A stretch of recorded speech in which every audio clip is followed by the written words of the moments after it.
students, now we are going to find out another formulae to be used in this chapter. Okay, so formula number 1 was how to find brake power.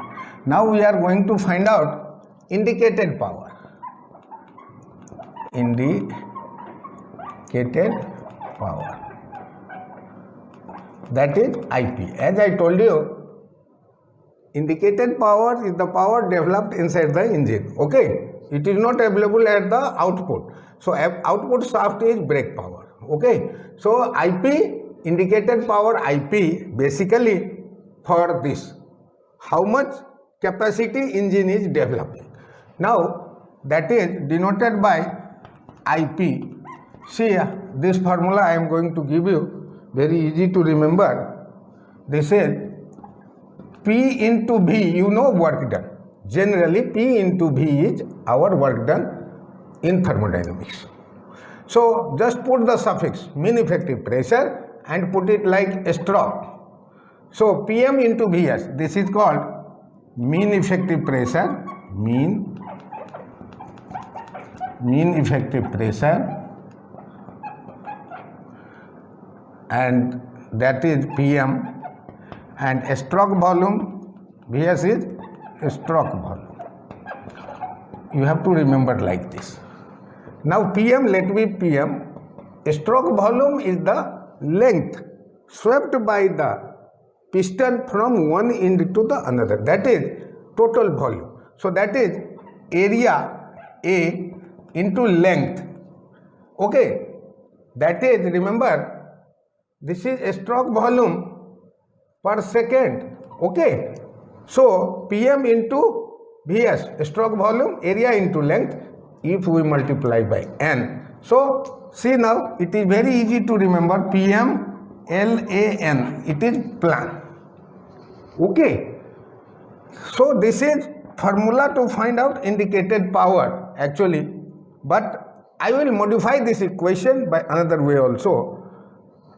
If number of cylinder is there, a small n, then you have to multiply by n into Pm LAN, okay, IP, and divide by 60, divide by 1000. Okay, so this will be power kilowatt actually, where Vs you have already written, that is area into length.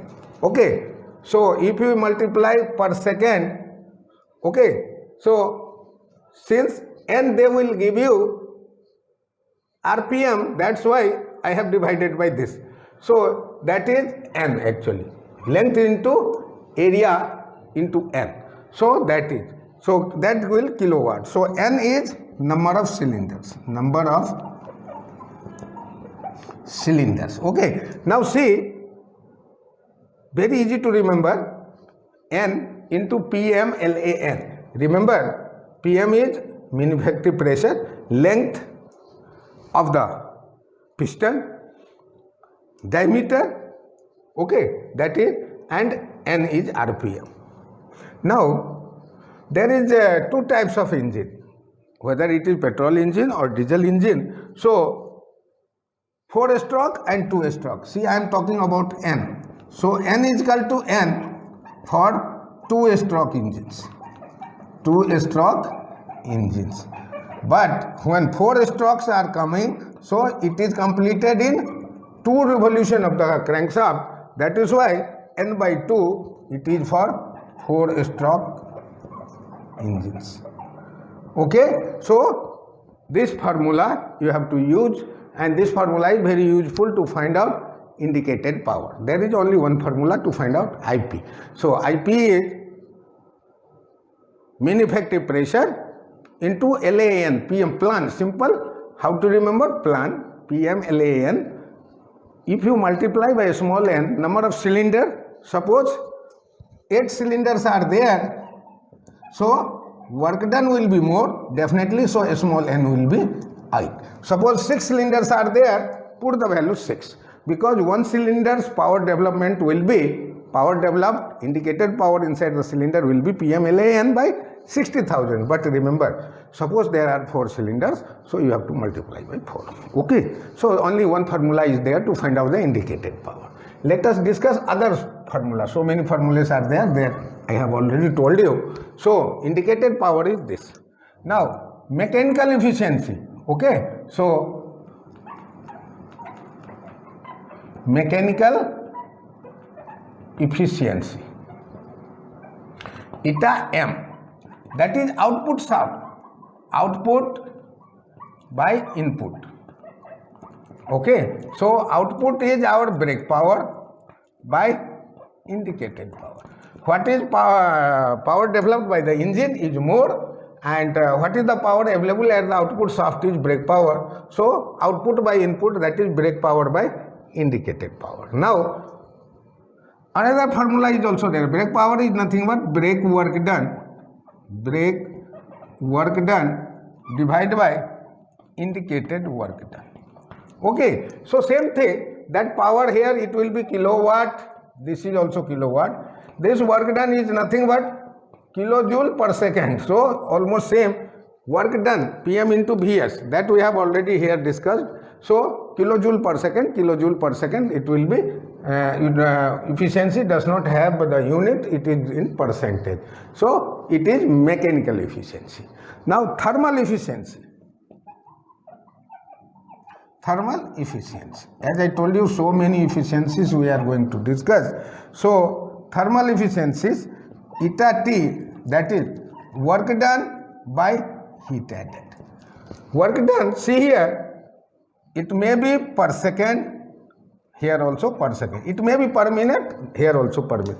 It may be work done per hour, heat added per hour maybe. Okay. So this is thermal efficiency. Now I am going to tell you indicated thermal efficiency. Indicated thermal efficiency will be equal to, see here, indicated work done per second divided by heat added per second.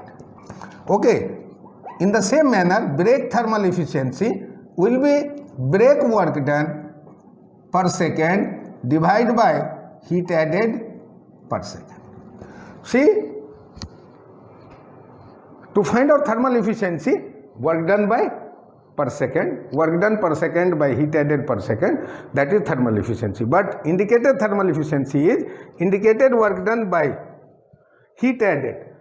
So it may be per second. So I told you, either you put it, work done should be in kilojoule per second, maybe per minute, maybe per hour, does not matter, but both numerator and denominator should have the same unit. So like that, here brake thermal efficiency and indicated thermal efficiency. Okay, so let us sum up what we have studied here in this class. Indicated thermal efficiency, in the last lecture we found out so many formula to find out brake power. So indicated power, indicated diagram actually, PM into Vs. So PM is mean effective pressure, a stroke volume, Vs is a stroke volume. Okay, so that is LAN. So very easy to remember, plan, PM LAN divided by 60, that is N is RPM. So per second you have to convert it and divide by 1000, it is kilowatt. So N is number of cylinders. Now small n is number of cylinders. So suppose there are 4 cylinders, you have to multiply by 4. If there are 8 cylinders, you have to multiply by 8. It will give you indicated work done or indicated power.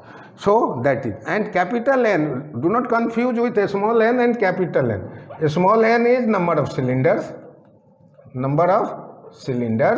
and capital N is RPM. Okay, so RPM also changes. It does not fix, it is not fixed all the time. Suppose 2-stroke engines are there, it is just N, and if it is 4-stroke engine, it is N by 2. So suppose 2000 RPM given for 4-stroke, we have to use N by 2. 4000 divided by 2, it is 2000, 8 cylinder. Okay, so that is indicated power. Now to find out mechanical efficiency, that is power available at the output shaft. So I have written power, you can write like this, power